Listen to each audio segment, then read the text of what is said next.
ನಮ್ ಪೂಜೆ ಇವತ್ತು ಕರೆಂಟ್ ಹೊಡ್ಸ್ಕೊಬಿಟ್ಟ. ಹಂಗೆ ತೋಟಕ್ ಬಂದು ಒಂದ್ ಪ್ಯಾರ್ಲೆಕಾಯಿ ಕೊಯ್ತೀನಿ ಅಂತ ಹೇಳ್ದ. ಬೇಡ ಬೇಡ ಅಂದ್ರು ಮಾತೆ ಕೇಳಲಿಲ್ಲ ಹುಡ್ಗ. ಒಂದ್ ಪ್ಯಾರ್ಲೆಕಾಯಿ ಕೊಯ್ದೇ ಬಿಟ್ಟ.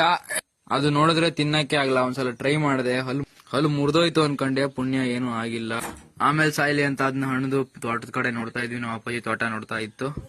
ಹಂಗೆ ಒಳಗ್ ಹೋಗಿ ನೋಡಿದ್ವಿ. ಒಂದ್ ಸ್ವಲ್ಪ ಹೊತ್ತು ಆರಾಮಾಗಿ ಕುತ್ಕೋಣ ಅಂತ ನೋಡಿದ್ರಿ. ಹುಡ್ಗ ಮರಕ್ಕೆಲ್ಲ ಹೊಡಿತಾ ಇದ್ದ. ಅವನಿಗೆ ಒಂದ್ ಸ್ವಲ್ಪ ಬೈದು ತೋಟದಲ್ಲಿ ಟೈಮ್ ಸ್ಪೆಂಡ್ ಮಾಡೋಣ ಅಂತ ಕುತ್ಕೊಂಡ್ವಿ ಒಂದ್ ಕಡೆ. ನಾನು ಮತ್ತೆ ನಮ್ ಪೂಜಾ ಕುತ್ಕೊಂಡು ಒಂದ್ ಸ್ವಲ್ಪ ಟೈಮ್ ಸ್ಪೆಂಡ್ ಮಾಡಿ ಹಂಗೆ ಮನೆಗೆ ಹೊರಟ್ವಿ. ಹಂಗೆ ಮನೆ ಕಡೆ ಬಂದ್ವಿ. ಹಂಗೆ ಮನೆ ಕಡೆ ಬಂದು ನಮ್ಮ ಅಪ್ಪಾಜಿ ಪಟ್ ಅಂತ ಫೋನ್ ಮಾಡಿ ಪಟ್ ಅಂತ ಸೊಪ್ಪರ್ ಹೋಗಿ ಬರ್ಬೇಕು ಅಂತ ಕರೀತು. ಹಂಗೆ ನಮ್ಮ ಹುಡುಗನ್ ನೋಡಿದ್ರೆ ಕರೆಕ್ಟಾಗಿ ರೆಡಿ ಆಗ್ಬಿಟ್ಟಿದ್ದ. ಇವನಿಗೆ ಒಂದ್ ಸ್ವಲ್ಪ ಕಿರೀಟ್ ಹಾಕಿ ಸ್ವಲ್ಪ ಹಳ್ಳಿ ತಮಾಷೆ ಮಾಡ್ಕೊಂಡ್ಬಿಟ್ವಿ. ನಮ್ ಪೂಜೆಗೆ ಇವತ್ತು ಕರೆಂಟ್ ಹೊಡೆದು ಬಿಡ್ತು.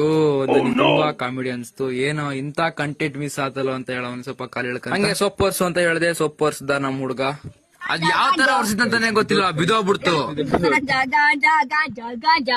ನುಲಿತ ಹೋಗ್ತಾ ಇದ್ದ. ಮನೆ ಹತ್ರ ಬಂದ್ ಕೆಡ್ಕೊಬಿಟ್ಟ ಸೊಪ್ಪನ. ಹಂಗೆ ಹೊತ್ಕೊ ಹೋದ. ಹಂಗೆ ಈ ಹುಡ್ರಿಗೂ ಹೊರ್ಸಿದ್ವಿ, ಹೊರನಾಡೆ ಹೊರ್ತಿದ್ವು. ಈ ಹುಡ್ಗಿ ಸ್ವಲ್ಪ ಅಳಿಸಿ ಕಾಮಿಡಿ ಮಾಡಿ ವ್ಲಾಗ್ ನ ಎಂಡ್ ಮಾಡಿದೆ.